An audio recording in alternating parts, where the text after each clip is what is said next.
Hello folks, hopefully you can hear me well and everything. Welcome to the next Robin Hood podcast, number 3 in all. And this time we've taken a little bit of turn from the Maki, the Communist Party of Israel, and the tributaries that stem from there, stemmed to there, how all this complex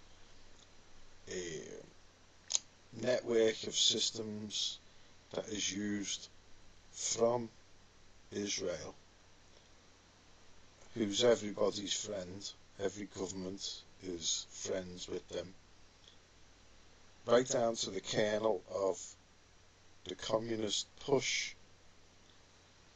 Because after the Nepalese revolution in 2012, the new premier or whatever commissar, after the Maoist, Marxist rebel, Maoist Leninist, something like that, Maoist Leninist rebels dethroned the monarchy, who'd been in power for thousands of years, whatever. He said that we're now actually in the age of Marxism, and I can see exactly what he means, because Marxism is a covert operation. Marxism is about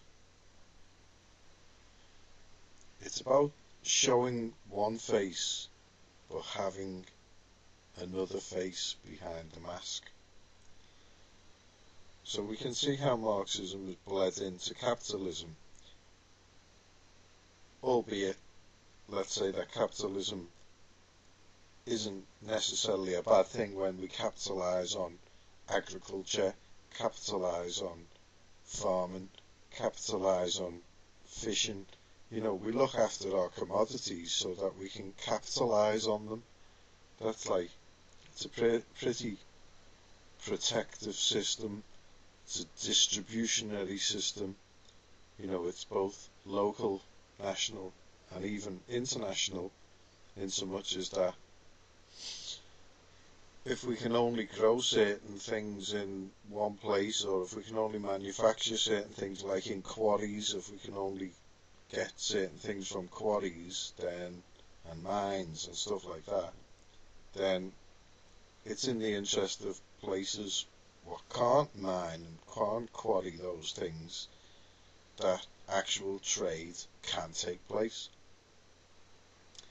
So the many monopolies that we see, for example, I would say that one of the big monopolies currently at the moment is every time you walk into a store, they're playing all sorts of nightclub music, and it's always only stemming from one demographic. Therefore, that monopoly, on that demographic, the money for the publishing of those recordings, the copyright rights, those types of monies, goes to the people who own those copyrights. And as we know full well, it's never the artist, but it's always there. Fill in the blank. Those 3 little letters. So, what we're going to talk about today, anyway, is cybersecurity. Because just today it was in the news, and today being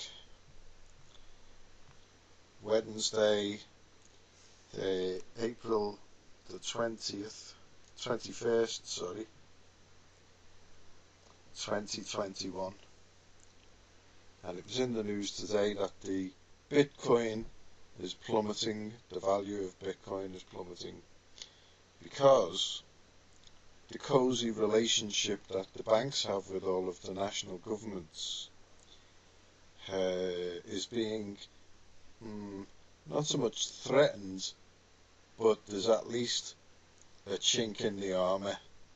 If people can basically email each other money, which is basically what Bitcoin, Litecoin, Smartcoin, this, that, the other coin is, then it kind of shows up the monopoly that the bank and the government have been running as a monopoly, because it is a monopoly, or a hegemony, or the despotic, way to cull everyone, which it is.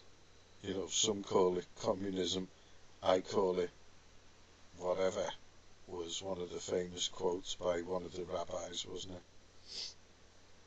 So, I was just listening to a guy there on cybersecurity, and he's from Red Seal, and it looked a lot like Red Shield, and especially when he showed who the CEOs are, and how the organisation works, and how it's not like he was saying how cybersecurity was never really a thing, but now it's a thing. So cybersecurity was always about like, well, you just make sure that no one, puts a picture of a willy on the web page, or, starts messing with the font, or, the words, something like that. Oh, but now there's congressional hearings for these types of things as to why the CEOs aren't filling in the correct risk assessments and filling in these reports and meeting the criteria for the risk analysis, and it's all insurance based. It all links into Wall Street, excuse me, as it's always going to, because there's only one game in town, there's only one player allowed. We're looking at a one-horse race. So there's sort of like, we have a word colloquially here called divvy. Divvy basically means stupid or soft or dumb. So the divvy thing about all this is like, it's so transparent. And it's transparent in the way that if we take the world's foremost problem out of the equation, we leave the internet basically without the world's foremost problem, then what are we left with? We're left with a happy-go-lucky world of internet users who are going to use it pretty much following the guidelines which would be just natural to follow. Oh, but we haven't got that, have we? And when, a bit like ritual circumcision, ritual child mutilation of genitals, we're never going to get away from having those communities, as I was told when I questioned one of the posters in the college which said, "End female circumcision." So I says to the culture and diversity officer, which was the person who I was pointed to when I requested at reception, who do I need to speak to about the poster? So she comes along and she says, well, it's some communities may get a little bit sensitive about this. So I was like, and? I said, the thing is, all child genital mutilation needs to stop. It's not something that we should stand for, so you shouldn't choose just female. So she actually read the poster through and said, oh, it does say male as well. I said, yeah, but it's not the highlighted one, is it? So send it back to who sent it and tell them to put end child genital mutilation. Well, not long after COVID struck and the college has been shut down. But in the meantime, she tells me that she belongs to a particular community. Oh, fancy that. And even though she's not a religious one, she is one. And she doesn't wear a burqa, and she's not of that persuasion. She's of the other persuasion who can just waltz in to where, the burqa wearers all live and set up camp. these people who can just do this. They just walk in, waltz in. Oh, we'll call this the land of our ancient fathers from over 3,000 years ago, where we had a king, but we don't have a king anymore.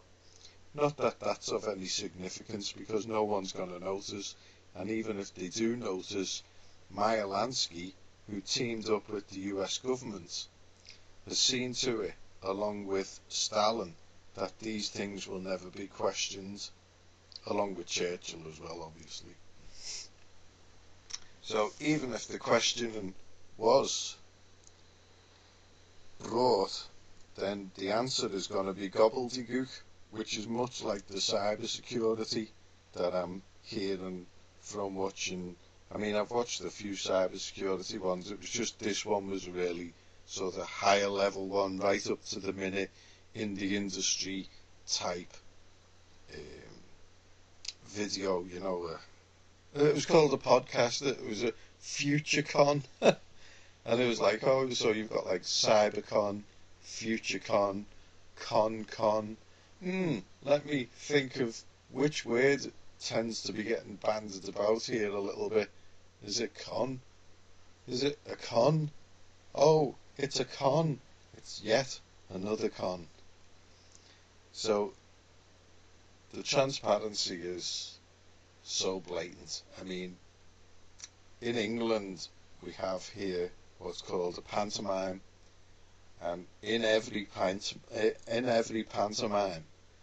the baddie, the bad guy, there will always be a scene where the bad guy is stood behind, like, the hero, you know, and it's a comedy sketch, because pantomimes are sort of like for family entertainment, generally like for the children to, so it's like theatre experience, but it's in a pantomime setting, so it's not adult theatre, it's for pantomime, and it's to have audience participation. So I'm watching this Red Seal FutureCon, and this guy, this Van Hetten, talking all this stuff, and it was literally like he's the good guy telling you all this stuff, and when you know the question, the world's foremost problem, then you just like, it's behind you, you know, it's like, it's really behind you, it's really behind you, it's really behind you. Everything is just so transparent when you have the eyes to see with and the ears to hear with. So the thing is, the corporate narrative is a red shield, isn't it? That is, I mean, there's probably like occult meanings behind the red and the shield for, isn't it like something to do with the Star of David wasn't actually belonging to David. He took that and he used it on a shield because it had magical powers or something, like the symbol itself. So symbology, magic, and these sorts of like meanings that relate to our archaic brains, if you like. So in the cyber security currently, it's like, it's dead plastic, in so much as like, he was given a scenario, and I'll give, you know, a shortened version of the scenario he was given. And the scenario was like, I think he worked at eBay, and he's in the department, and he's doing his thing, and the boss says, oh, are we being attacked? And the guy says, yeah, we could be, but it's a good thing. And the guy goes, what do you mean it's a good thing? Are we being attacked? Yeah, well, kind of being attacked, but it's a good thing because now we know that we're being attacked, or now we know that we're vulnerable. So he's going, well, when do I know, this is the CEO of eBay, when do I know when to yell at you guys? Because obviously they always have the answer of, oh, it's vulnerabilities, it's protocol, we're lucky to have this type of thing. Why would that be? Why would the cybersecurity guy know that? That's my question to you. Well, if you said insurance, then you'd be correct. Because everything is insured. Every single thing in the public is insured by at least public liability insurance. So all of your domain names, your transactions, your banking facilities, your brand names, your patents, your copyrights. Do you see how like when you set up your corporation or the group, there's a lot of groups now, isn't there, you know, with the international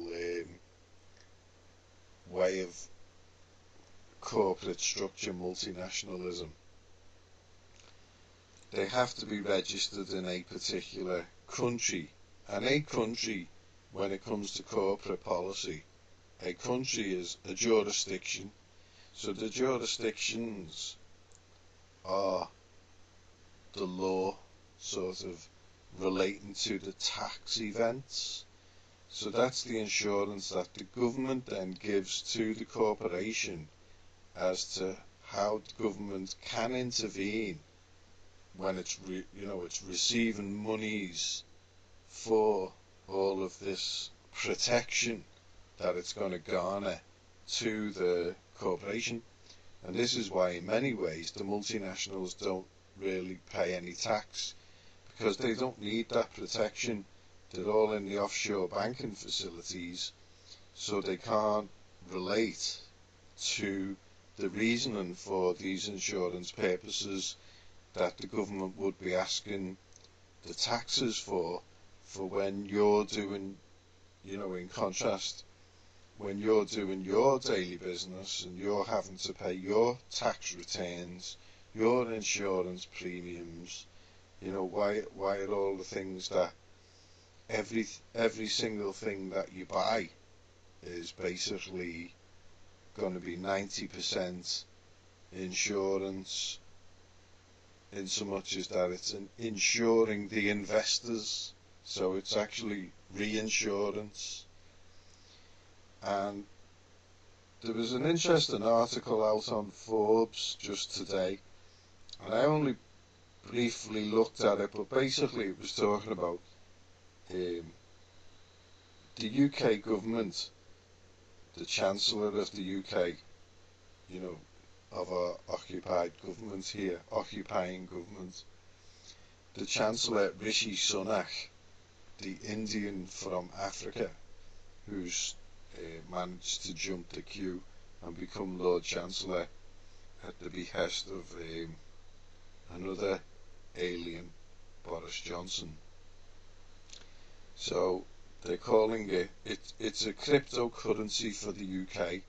So instead of Bitcoin, it's called Britcoin. How unique and original is that? Let's call it Britcoin. They probably spent like 100 million sitting around drinking cups of tea and eating pieces of cake, thinking, well, knowing exactly what they were going to do anyway. But that the revenue was to pay for this think tank to come up with this catchy phrase, Britcoin. So they're talking about a Britcoin. Anyway, the Forbes article goes on then to say, well, we're all living in cryptocurrency anyway. All of the monies in the world now is like 95% plus 99% is all electronic. So the thing is, there's two sorts of ways of looking at it. Is that all of your crack dealers, your cocaine dealers, your methamphetamine, all your drug dealers basically, your drug pushers, all your prostitutes, all your contraband, such as like the tobaccos, alcohol, illegal gambling, like illegal tobacco, illegal alcohol, all these things, all these contrabands are all tax free. So there's no government insurance on those. So in other words, you can't take them to the government court. You've never heard a drug dealer being taken to court for selling, like in the criminal sense, yeah, but not in the civil side, because it's not part of the civilization, yeah. So I can't remember fully the point, but I'm sure it'll come back, because we were talking about how the multinational corporations are sort of all offshore, and the thing is like, that reflects, it's basically all contraband. It is and it isn't. There's all these grey areas anyway. This is where, the likes of Al Dershowitz, he would be sitting right in the middle of this pie. Would have been, and I think he is a professor. Yeah, he's a professor emeritus, isn't he, at Harvard Law School, so he's basically still got the keys to all of the law books that are ever printed that Harvard have, and he's got his phone. And he's even said, he's on record as saying that he's the professor who took the courtroom into the classroom. So I think I've spoken of that before. It's basically, now he's got all of these Harvard top students to dissect the case, so he doesn't even have to think. He just sits there and goes, oh yeah, well that could be, or no, I'm not sure about that. That's like, that's what his job's tantamount down to. And then obviously, well, he's on record as saying that originally, when he first joined Harvard, his class, his demograph, were not allowed in Harvard. Isn't that a thing? But now, they are pretty much 100% in Harvard, and that's the thing. So he's got now all of his demograph in the law school, all bringing the courtroom into the classroom. So they're all sitting there going, okay, so we've got this case, and if you've listened to another podcast where I've talked about this, then sorry, but if you just indulge me for one moment, it might be, say, like the bankruptcy of, was it Bear Stearns or Lehman Brothers, whichever one it was that went bump. Someone has to go through all the records, you're going to have teams of attorneys going through it, and it's gone insolvent, so it's like, who can be paid a penny on the dollar, whatever, as reimbursements. Well, it was found to be like from, was it 60 billion in the black to 40 billion in the red, when the repeal of the Glass-Steagall Act occurred, and now a commercial institution and a investment bank could do as the British banks do, which is operate as both a commercial bank and an investment bank. So let's just take like one specific case. So then Dershowitz says, oh, we'll have that, and then he goes in Monday morning, all the students are there, so he's got like 8 hours of classes, so let's say each class is like an hour long. So he says to the first set, the first year students or whatever, what do you think of this argument? And then they go away for a week or whatever, then the next class come in, let's say they're second year, and he says, oh well, what do you think of this more refined argument? Because he's just been debating that one for an hour.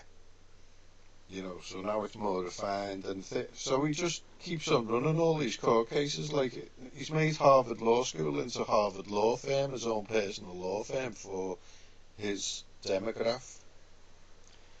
And this is what I'm saying about all of the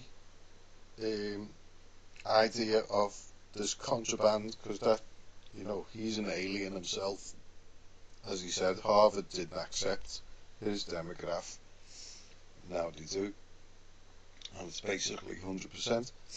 So I was reading a book there called Difficult Conversations, and it's a book from Harvard. I think It might be from Harvard Law School, actually. Anyway, it's from Harvard. And it's basically how to dissect conversations, so that you can never lose a conversation. Well, isn't that a thing? So, not just in the sense of, oh, well, you just say this or you just say that to counter stuff, but like when to be sensitive, when to encourage empathy, when to encourage sympathy, when to play a sympathy card, showing a sympathy card, when to do this, so it's all like tactical maneuvering within a strategic framework. It's beggars belief is what it is. So the thing is, the Meyer Lansky thing, it's in one of the documentaries. Again, I've spoken about it in podcasts, and they team up with the US government, and the US government have obviously teamed up with Stalin, and they set about, illegally carpet bombing Europe, because that's what they did. And Lansky was behind it. Now my question is now, is there a connection between Lansky and Epstein? Because I'd say that there would be, with the likes of Roy Cohn. What was the connection with Roy Cohn and Lansky? Why wasn't McCarthy smart enough to know that communism is in fact what that rabbi said? Why wasn't McCarthy smart enough to know? Or was he smart enough to know that? Was he smart enough to know that the narrative, the media, could pull it off, and you could basically fool the public into thinking that communism wasn't what communism is? Is that what the deal is? So, getting back to the cybersecurity, it's basically a big con. Like, my background is in construction, so you walk into work, you're given your duties, you go in and you build, some rooms, build an office, bedroom, corridors, whatever. You walk away at the end of the day, much like a farmer would walk away from, he's planted so much, or he's fed the pigs and the goats and collected the milk, and it's productivity, it's rewards from labour. Now, when it comes to these service industry type jobs, especially the corporate type jobs of shuffling bits of paper around, or pen pushing, which is now button pressing, I guess, emailing, talking about Facebook, non-productive jobs that obviously, and here's a bit of a kicker, they used to employ psychologists, and I'm sure if you're of any particular age, over the age of about 16, you'll sort of know this. Even if you're under 16, you may know this. But they used to employ psychologists so that when you walk in a store, the premium goods, the company that makes the premium goods, they would pay for a certain place on the store shelves, so that as you walk in, you'd be attracted to theirs first, and that will go straight in your basket or your trolley or however.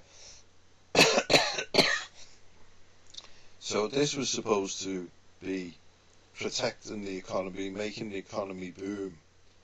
Well, look how that's played out.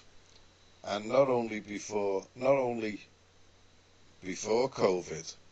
COVID's just been a big smoke screen, a big blinder to sort of cover over everything. That the word is out, isn't it? The word is out. the hoax, hollow, is a lie. That never happened. It's like a big communist ploy. Bear in mind, communism is what that rabbi said. And, I'm on 30 minutes now. I think the algorithms change at 30 minutes, so I can probably say particular words now and, get away with it type of thing. Because I'm trying to be smart with these podcasts, because I have to put them on YouTube in order to load them up. So thanks for indulging with me. Now, again, Jeff Bezos, the richest capitalist in the world, he is about to step down, isn't he? He's not continuing, at least the last I've heard. And with that, well, it's sort of like Amazon is the king, isn't it? COVID has made Amazon richer than, I don't think there's an African country who could probably compare with Amazon now. Certainly the majority of African countries would really struggle to turn over the same GDP as Amazon now. I mean, Amazon is just like, well, with COVID, I guess with COVID stopping now, but I've been talking to, I've got to say, like, it is mainly women who are saying that they're just buying things on Amazon because they're bored. So it's like, well, I can see why. I can understand you sort of why you would do that, because you're sitting at home. You need stimulus, don't you? Everybody needs stimulus.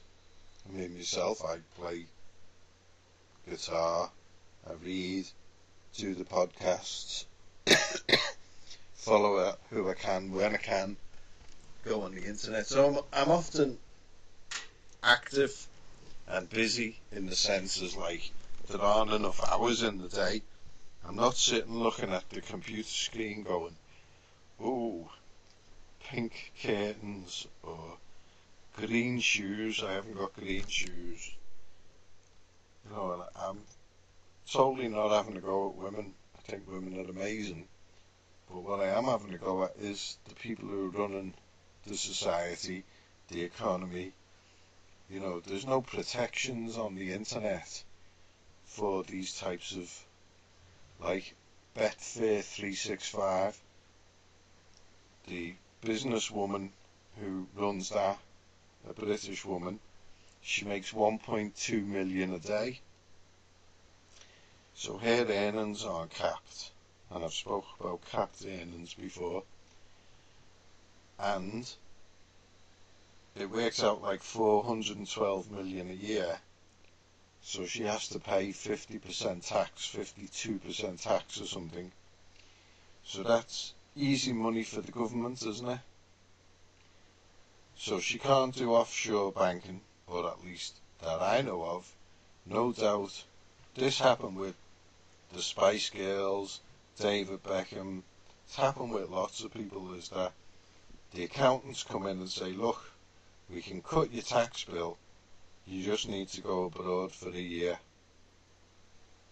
So you go abroad for a year, you set up your nice little bank account, little trust account, and all of your monies goes into, let's say, Cayman Islands, British Virgin Islands, where's the other big one? Anyway, Jersey. So there's a few. Isle of Man would be another one. So there's a few, places that you can invest, because basically that's what you are doing, because there's actually court cases that have set precedents that show that whenever you give an accountant or a lawyer the paperwork of your business, the lawyer or the accountant then owns that business. Right, there's court cases which have proved that. Now, the bank is an accountant and a lawyer together, and it's the same with your money, unless you make special deposits. Now, if you don't know about special deposits, you can look it up. There's a little bit of a bump on it, but basically what it is if you make a special deposit into a bank, i.e. a deposit with instruction, and the bank fails to carry them instruction, then you have a legal claim against that bank for not following the instruction. Again, the parallel is there. An accountant and a lawyer are not there to make decisions based on their own ideas.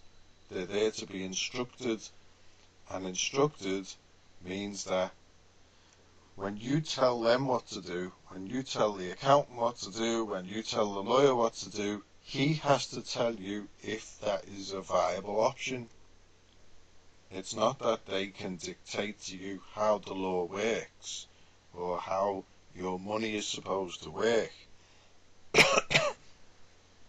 You go to them to instruct them, and they are supposedly duty bound to give you the correct advice. That's right, because that's why you can't give advice unless you're qualified to give the correct advice in the legal place. Now, isn't it funny that all of the financing, all of the world is run by the FCA? The who? The FCA, the Financial Conduct Authority. Another toothless division, unless it's you, Y-O-U. If you're caught doing something wrong, then the FCA will shut down everything that you own until they are satisfied that you meet their criteria for doing business as they say that you should be doing business. So the FCA belonged to Bank of England. What a surprise. Now, going back in history, I was just learning about a guy called Humphrey Morris, and he was the Prime Minister of England. I think he was the Prime Minister of England. Well, anyway, he was the Governor at the Bank of England, and it was during the time of the pirates of the Caribbean. Nassau, the island near the Bahamas, which I think is the capital island of the Bahamas not being a Bahama, but a group of islands. So if you're from like Florida way, you probably know that what Nassau is. Anyway, Nassau became its own independent kingdom. And I got this from watching Netflix, The Lost Kingdom of the Pirates. And it said it was a original Netflix series. And oh, did they ham up every single thing that they could about everything. I mean, even the dialectic was getting dizzy. No one knew who was doing who anymore. So it was ridiculous. Obviously, the white man was the big evil culprit, but there wasn't one Jewish pirate named. There wasn't one. And just as a caveat, don't take this 30 minutes thing that I'm saying that I can now say that word. Don't take that as being gospel. I'm only pushing the boundaries here just to see if it is the case. Although I have seen other channels naming the nose, so and they're getting away with it, or they have been getting away with it. So I don't know. Anyway, that was just my feeling. So this Lost Kingdom of the Pirates series by Netflix, everything was, oh, the poor white man is doing the same thing as he's doing now, you know, everything is like And when I say the poor white man, I mean like the evil poor white man. Basically, they couldn't do anything, and the British Navy was always breathing down the back. But the pirates did allow the blacks to be free, as it were, free to be pirates. And bear in mind that all the pirates were working for the crown under the letters of marque. It was kind of like a deal that, I mean, in the series they said that it was from George the First to George the Third.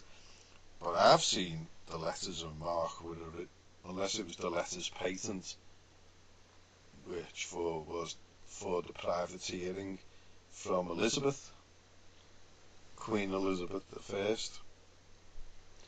who, even though the expulsion of the Jews, you know, from 1297, was it? 1292, whatever. 1297. The expulsion of the Jews from 1297 until 1656, when Ben Manasseh Israel made it possible for the return of the Jews. There was actually already a Jew who tried to assassinate Queen Elizabeth I in the 1500s. So there was definitely Jews in England. It was just there was no synagogue network. So a Jew has tried to assassinate the Queen of England.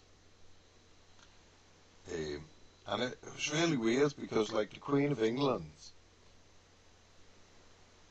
she is famous for having the likes of Sir Walter Raleigh, isn't she? You know, Sir Walter Raleigh is famous for playing bowls on the bowling green. And she had him executed, even though he was a knight. He probably wasn't a knight that night. He staved off the Armada, but weirdly enough, it wasn't literally the British Navy that destroyed the Armada. It was a freak storm. So you're basically looking at the same sort of ships that would be in the Caribbean, moving all the Spanish gold. And I don't know for the life of me where the Spanish gold has gone. Has anyone seen the Spanish gold? Please leave your answer on the back of a postage stamp. So, all of these Spanish galleons, they've all teamed up to create the world's biggest armada, and they came heading to England to destroy the British Navy, because it was the British Navy who was sponsoring all the pirates, and the pirates kept attacking the Spanish ships. Now, amazingly also, again, in America, the Spanish were trying to get another massive fleet full of gold up the straits, like near Georgia, like North Carolina, and there was another freak storm and it destroyed the whole fleet. So that was another thing. So, like, all of these coins have been minted, apparently. They're all pieces of 8. Now, I don't know a lot about the Aztecs and the Mayans and the Incas, and I don't profess to know anything, really, other than they built pyramids, like, in Egypt. So, who minted the coins? You know, where were the Spanish? Were they minting it themselves? What's the deal here? Because I found a book. It's an old book, and I don't necessarily trust it or anything like that. But the thing is, it's called is it called Cities of the Sun? I think it's called. And it's an old Mormon book from like 1891 or something.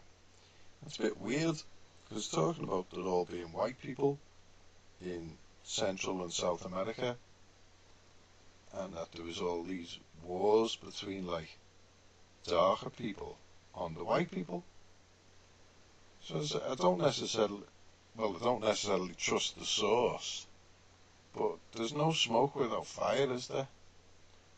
Now, Colo Colo, the famous sort of indigenous guy, you know, I'm tempted to say Indian, but I don't know if he was an Indian. I don't know anything about him. I've never seen a picture or anything of him, but Colo Colo was, you know, a pity. And what it was when the Spanish, and I say the Spanish lightly because obviously it wasn't the Spanish, was it, on Columbus and all that, like, it's not going to be the Spanish. I mean, look at the Spanish today, look at the Portuguese, they're decimated. So, whoever has turned up South America, and they've been doing all this stuff, haven't they, to the South Americans and Central Americans, and they're still doing it today in Africa, aren't they? They're doing it today in Europe. They're doing it everywhere they go. It's what they do. Chaos, destruction, lies, deception, you know, deceit, intrigue, drama, mystery, negativity, murder, prostitution, drug peddling, degeneracy, you know, the list goes on and on and on. Wherever they are, these are the things what goes on. So these are the things that went on in South America, but it's the Spanish, like, or the Portuguese, whatever. Anyway,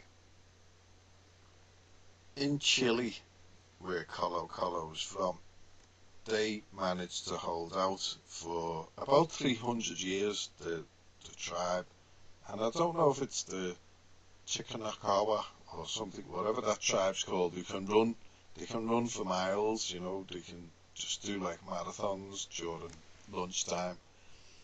There's been looking into barefoot running, and there's this tribe down in South America who they can just run hundreds of miles a day. It's really interesting, especially the the mulattoes, you know, the mixed sort of breed people. That's like a bit of a new thing in South America. There's not really an ancient history of mulatto people per se. In Spain they would call them Marranos, Spain, Portugal, and you know, they're like darkened, Jewish, mixed raced people. So there's not really a great history of, like we call it, the Kalegi tribe today, and we see it pretty much pushed, promoted, you know, that's like, that's the bus to be on, isn't it? If you want to go anywhere, do anything, then if you match the criteria for that, sign up, then you're on Easy Street. Well, Colo Colo was an old chief. He was 68 or something, and it was his tribe who put up the massive resistance against the Spanish. So basically they've probably had no gold or no whatever. But what was the gold? Why was the coins minted? Where does it all vanish to? Why have we not seen one doubloon or one piece of 8 in recent times that has saved any country? Because these pieces of 8, I mean, they were worth bundles. I mean, you're talking, these Spanish galleons were not small, you know. You know that ship that's been caught in the Suez Canal? let's say one of them would make up 8 Spanish galleons, so that was like half a kilometre long, which is roughly half a mile. So you're looking at what 8 galleons would be. Well, it'd be, say there's 40,000 containers on that. You're looking at 5,000 containers would be one Spanish galleon. So I mean, and they're supposed to be full of gold, aren't they? Full of plate gold, full of coins, full of chains, full of... Where's it all gone? Why isn't it saving countries? Has it all been melted down? Why would they melt it down? It's an anomaly to me. So anyway, Colo Colo, he obviously, I don't know when he lived till or whatever, but he was 68 apparently when the Jewish really first arrived down that neck of the woods round Chile way, and they've put up this resistance for 300 years, whatever. Well, are they the remnants from these people who were using the minted coin? Why would they use a minted coin that was there when minted coin wasn't known to be a thing in the new world? That's just something that, you talk about robbing the rich to give to the poor. So in cybersecurity, that's the job. Well, not to rob the rich and give to the poor, but to rob the poor and give to the so-called rich. Every stressor, like it's quite difficult with our language, really, because our language is quite linear and quite literal, or at least the way I understand language, and watching a lot of videos, it's very difficult to sort of communicate multi-level things in ways that are connected. I don't think that the vocabulary is broad enough yet, and maybe in the 4th podcast I might hit on this a little bit, because I've been inventing some new words, and these words describe the formulas of where we're at, type thing, because we haven't got these words. So with not having the words, as the saying goes, if you can't describe it, then you can't manage it. So I thought, well, probably best think of some words to describe it. Things like, I'm just getting the other computer to start now and have a little delve, see what you think. Let's see.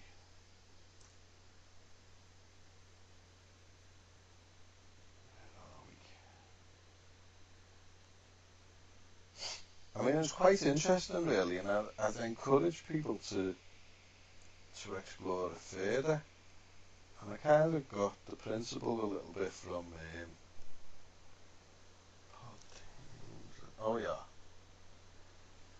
from Peter Quiggins of peterquigginswordpress.com. So here we go.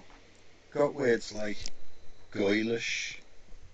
Goylish is a language, any language spoken by the Goyim. And then Bristlish, any language exclusive to Jews, like Ladino, Yiddish, Hebrew. Then you've got Euphillia, Ieuphilia.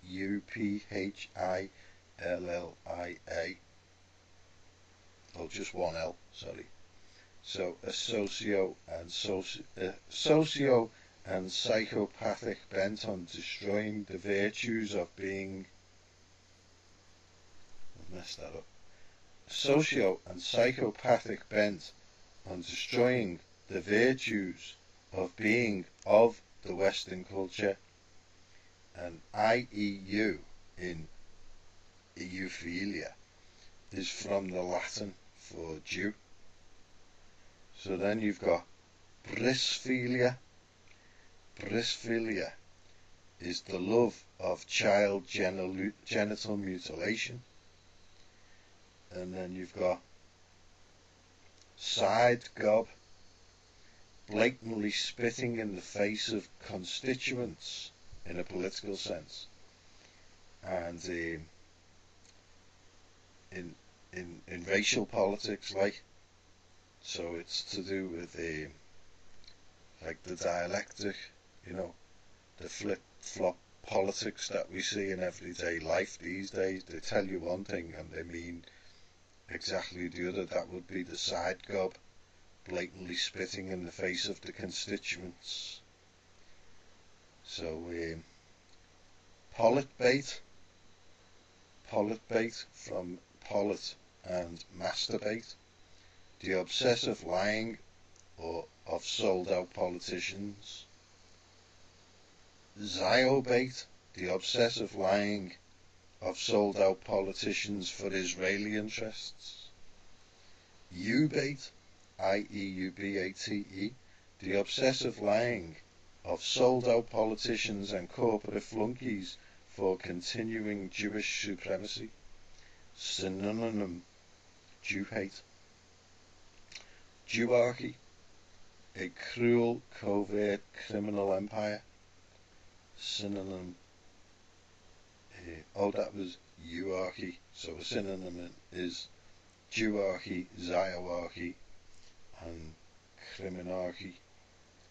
A Ziocrim, a Jewish terrorist or Jewish terrorist organization. I mean, these are words that Oxford Dictionary, you know, the people who run the Oxford Dictionary, that's how they would mesh words together. Then we've got one like Ziocrime, a crime involving Israel, i.e. all crime. Kissingerphilia, an obsessive, politically destructive nature. Uitis, a sickness that is abhorrent in nature. Euclasm, from iconoclasm or iconoclast. Euclasm, I-E-U, the Latin for Jew. Iuclasm. The willful destruction of nature's races by human trafficking and or economic fixing. Yuxing, the deliberate mismanagement of public office. Oh, that's the thing about cybersecurity. That just reminds me there. They're yuxing all day long here, because what they do, right, is one thing, one thread that is just so Jewish, you know, in the Latin sense. Okay, public expenditure. What private citizen, what, you know, normal, everyday, down-to-earth guy, woman, kid, whatever, understands public expenditure? I would say that there's going to be about 5 people outside of the demographic that runs that particular Ziocrime or euarchy. You know, they say in order to understand words well, use them once in a sentence after you've heard them with their definition. So this yuxing, the deliberate mismanagement of public office. Oh, have I got one for expenditure? I think I have, actually. I think it's something like fraud or something like that. Anyway, it's quite an extensive list. Oh, there's goyimpt, which is the utter contempt of the goyim and their rights, titles and interests. So the goyimpt would kind of describe what this, the holodomoring, which is the Jewish behaviour. So the goyimpt of the holodomoring, I mean, I could just add these words on because, and this is the extent of the language that we're lacking in order to describe these situations. You know, they're not concepts, they're not ideas, they're not conspiracy theories, they're reality. these things are happening. You know, what do you call, like, what words have we got for the sex trafficking of children to a private island? Like, loxism. Loxism is a good word, isn't it? But in order for us to encapsulate in one word, you know, let's call it like Epsteinism. You know, let's do what the narrative does in order to bring the counter narrative, which is more powerful. And the thing is like, it's the distribution and use of the words that gives the power to the vernacular, or the new vocabulary, as it were. So that's kind of like the takeaway from this podcast. Because the cybersecurity, what they're doing is, they're inventing all of these fancy terms that you've never heard of, you'll never understand. And there's the perfect description, isn't it? There's the perfect description of the lofty heights of where these guys manifest. So, like I say, it was the CEO, or the CO, is it? The CO. If you watch, it's called Red Seal FutureCon with Van Metten, whatever his name is, Chris Van Metten. If you watch that, and you link it to what I'm saying here, you kind of understand. So the CEO of the eBay doesn't understand what the cybersecurity guys are saying. Now, I've wrote this about on my blog about the actuarial scientists, the actuaries. And if you don't know what actuaries are, they basically draft all of the insurances for the insurance companies to float on the insurance markets, the bond markets, the investment markets, the stock markets, the derivative markets.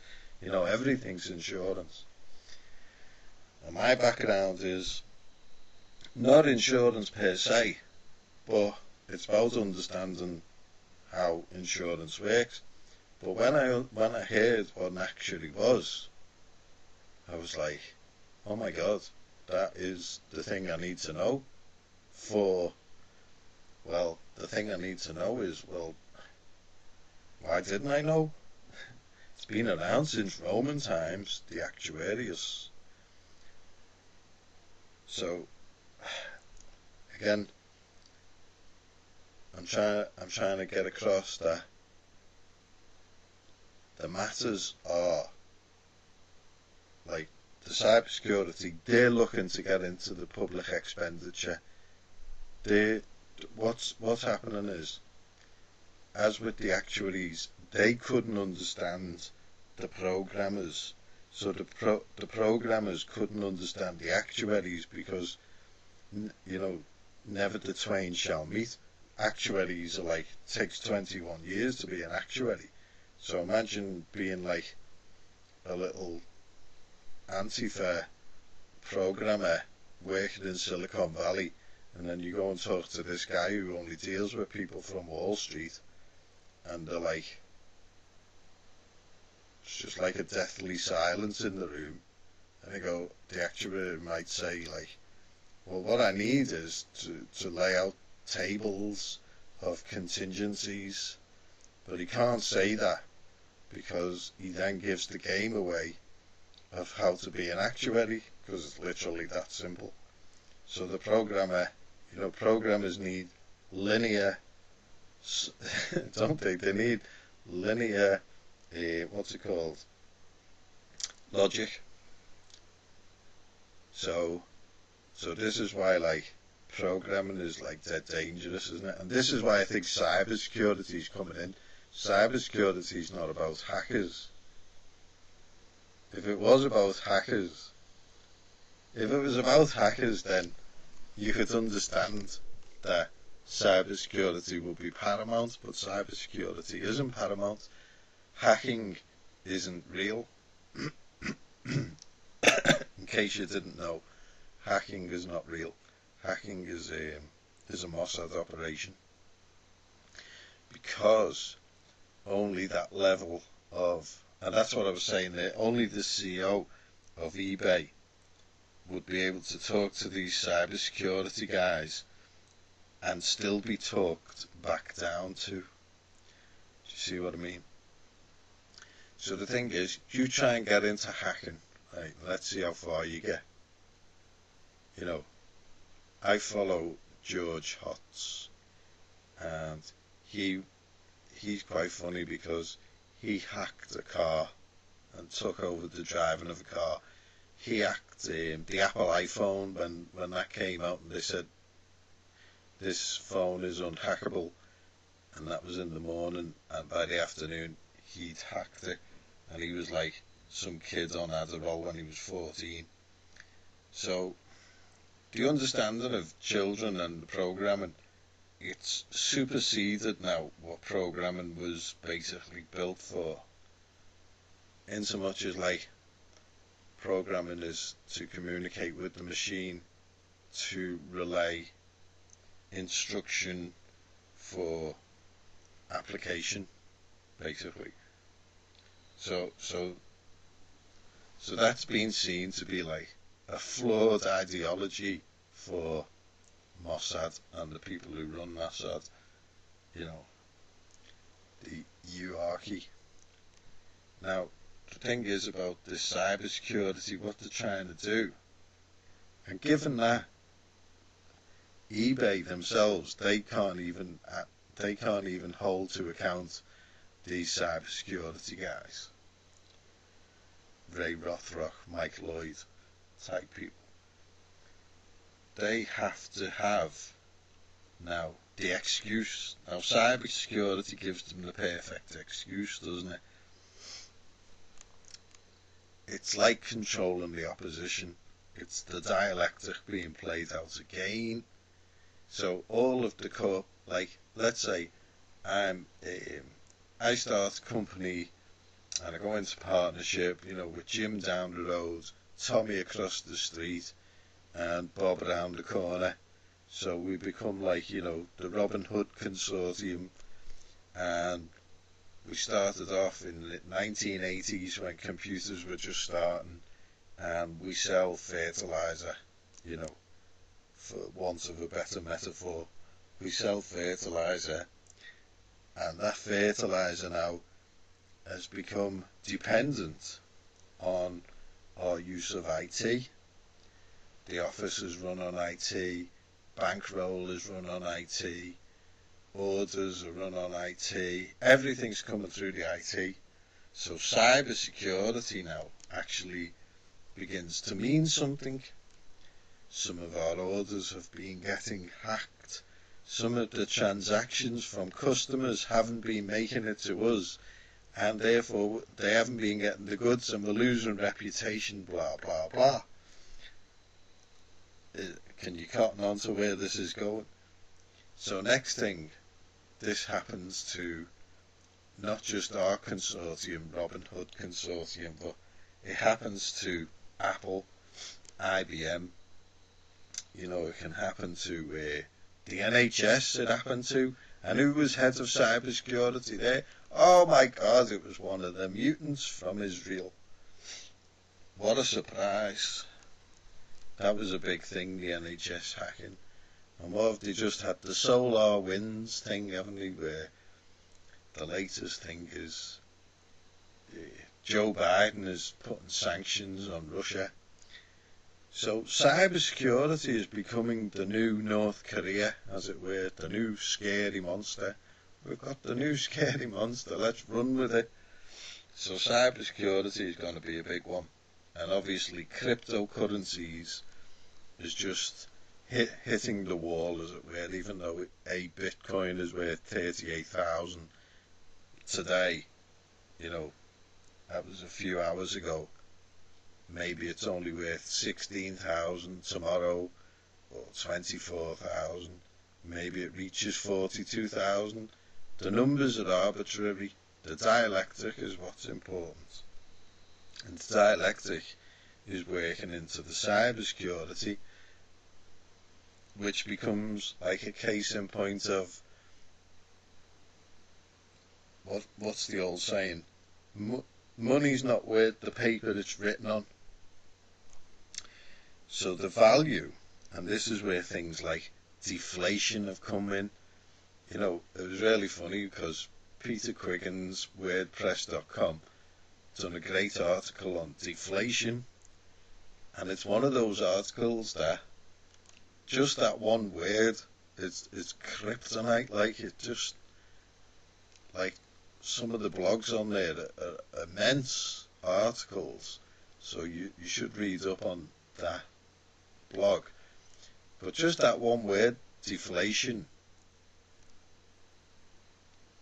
is, you know, it's been a catalyst for why this COVID's come around, because when people start to understand the level of economics, monetary policy, financial, you know, financial encumbrances, you know, turd polishing at its finest, when people start to understand that it's all phony and that Hitler was right in using the Gottfried Feder model. Even I was walking through the park where I am, and it was talking about labour employment. I'll try and, in the next pod, maybe not the next. Anyway, if you follow the series, but it was called like the Labour Exchange Employment System or something from 1932, and I was like, oh my god. So America had the New Deal in 1930, because they must have seen what was coming. They must have thought, like, people are working this out, and this is where I see cybersecurity coming in, is that, like, there's going to be like a cyber national socialism, isn't there? You know, to the point where, like, I have, and I'm not sort of you know, I'll just do it, like, I'll just go onto a channel that I follow and I'll just say, you Jewish? And if they're like, yes, then I'll just block them. Or if they ask, well, why? I'll say, well, so I can block you if you are. You know, because they might have some interesting information, but I don't want to associate with them people. So, so it's like that's coming. That's coming on the internet. The dealings with those monsters is coming to an end. So this is where cybersecurity is coming in. This is how I see it anyway. People aren't going to be having time. I mean, look at the shift into communist China of all the wealth. Look at what's going on. They're getting all the electric cars. You don't need electric cars, but it's like, have you watched any of the latest Chinese drama series that are coming out? I mean, they're just ridiculous. They're really fleecing. It's like America in the 1950s after the war. That's basically the vibe that I'm getting. I mean, it's on a new, you know, it's on the modernist wave. Obviously, it's all catered for the Chinese sort of market, but basically, it's the same sort of elevating with materialism. You know, they're buying all the pawns off that they need to buy with the goods, and that's why America has been stripped, or the West is being stripped of all its materialistic wealth. Unfortunately, we've got enough gumption to sort of like reach into our spiritual side and find that, you know, we have massive resolve and resistance to this sort of like attack, economic attack, spiritual attack, financial attack, political attack. You know, this subversive mechanism that's all coming out of Tel Aviv. It's being used now on communist China. I mean, it's being used everywhere, but what I'm saying is that, like, there's a massive thrust within communist China to sort of cater for the Chinese tastes and make it the world number one, this and that. Even at least, it's really, like, I've been to China a lot, so I understand something maybe more than the average person who hasn't been to China a lot. But what the very, you know, the very sort of like nation proud. They're proud of the communism. That's how naive they are, because they are totally naive. Which, again, the dialectic, the education, the narrative, call it what you will, they're basically the product of what they're exposed to in their environment, which is nothing like what the West exposes itself to, because the West has just been like the bastion, hasn't it? And still is in many ways, and hopefully will continue, touch wood, and and overcome all this, and hopefully even China. This would be possible. Now, how ironic and great would this be if China actually dropped communism, kick out the you know who, and sort of like join forces with America, India, and like set about getting Africa straight. You know, end all the wars there, end all of the wars in the Middle East. Just sort of like really turn on Israel and like scrutinise all of its allegiances and associations and everything to do with all of that corruption. You know, the manifest corruption that is being embodied in not their governments, like it's supposed to be our governments, and yet the puppets within are playing it out. And well, there's never been a time in the world, and every day draws closer to when the whole world has woken up to the international world's foremost problem, isn't it? Which is a good thing. So there you go. The cybersecurity is trying to get more money released for the future. It's trying to play a safe bet for the guarantee of unlimited funds, which is always the play. They're always looking for these unlimited funds because governments issue money. And while governments issue the money, they are the target for the enemy. And from there, they can, what is it? I care not who makes the laws, give me control of the money. Maya Amschel Rothschild. It's a quote he's attributed to have saying. Meyer Lansky, who do I need to pay around here to get something done? You know, money is like money is the fuel of economy. That's a no-brainer. That's what money does. Even under the FADA system, the receipts for the exchange of labour was what was used to purchase goods, land. You know, everything was about the more you put into the pot, the more rewards you get back out of the pot because you build an equity. Well, that's exactly what's being stolen. Not only the equity, but everything. Well, the equity is everything, I guess. And that's what I was saying in my sort of like background when I heard about actuaries. It led me into insurance, which led me into corporate law and the study of law and commercial law and insurance, like the law of guarantees, the law of insurances, and it was all sort of like encapsulated in trust law. And trust law was all about like Christian virtues. It's really interesting and it's fascinating, and it's like there's a lot of remedy in that idea.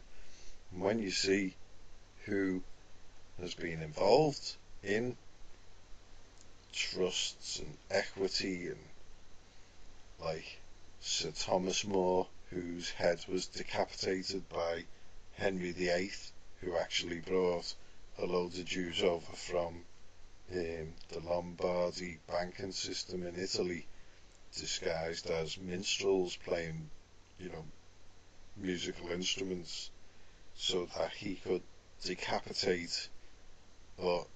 divorce from Isabella of Spain. these are the lofty playing fields, if you like, that these guys operate in. It's a heady thing for your average man on the street who's worried about, like, I hope the trash gets collected tomorrow, I hope the bins get picked up by the council, or oh, look at me begonias, I think they need watering today, or I need to pop out and get a loaf. As important as these things are, the state of the nation is important. So no matter how long time goes on, everything comes out in the wash, and that's what is happening. So Sir Thomas More wrote Utopia, which was a utopian socialist story. He wrote that in like the 1500s, and it's basically reminiscent of your National Socialism, and Aristotle is it, and Plato, and these people are National Socialists, and it's the epitome of social structure, isn't it? If you're going to live in a society, then the nation is the family, and the society needs to be a harmony in its socialist values. Again, never the twain shall meet, and this is what's happening, and this is where the divergence is between them and normal people, them monsters, and normal people who just want to get on. So there's my thoughts for this Robin Hood podcast number 3. Hope it hasn't been too boring. And number 4, I've chose to do health, fitness, nutrition, because I think they're really important things, and I've been looking into them in a big way, because I'm coming back from like an injury, but I've been for my first run today, and I've been doing jumps, and I've done my first 4-foot jump from a wall like 2 days ago. I've done my first one-legged landing from a 2 to 3 foot jump today. I've been running backwards, hopping, jumping, and it was all about fuel, so I'm going to get into that. Carbohydrates, proteins, supplements, deficiencies, injuries, how to stop injuries, meditation, relaxation, rest and recovery, rehabilitation, all that good stuff. Elite performance for athletes, actually, because I used to do athletics at an elite standard. Not bragging, literally did. So yeah, and you can sort of it's like a bit of a top-down approach, but that's in for the next one. So I hope you've enjoyed this one. Not too much, but look forward to the next one. Thanks for listening. Ciao.